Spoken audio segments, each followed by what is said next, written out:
আসানসোলে বিজেপি প্রার্থী বাবুল সুপ্রিয়র জয় নজর কেড়েছে রাজনৈতিক মহলের। এবার রাষ্ট্রপতির নজরে গায়ক বাবুল।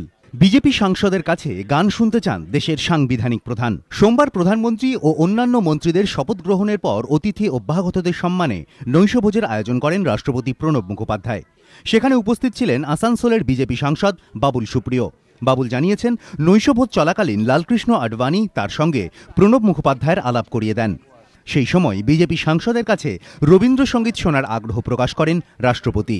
প্রণববাবু বসেছিলেন, রাষ্ট্রপতি বসেছিলেন, এবং তখন যখন আমি ওনার কাছে যাই তখন বলেন, হ্যাঁ বাবুল এসো, আমি বাইরে নমস্কার করি।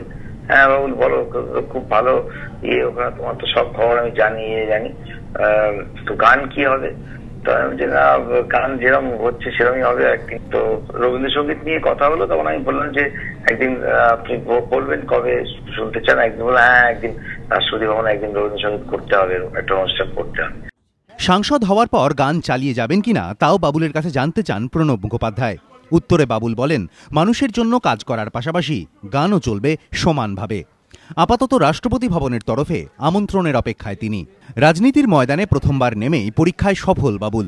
কড়া প্রতিদ্বন্দ্বিতার মধ্যেও পদ্ম ফুটিয়েছেন আসানসোলে। এবার গান শোনানোর আমন্ত্রণ স্বয়ং রাষ্ট্রপতির কাছ থেকে। সমিত সেনগুপ্ত, এবিপি আনন্দ।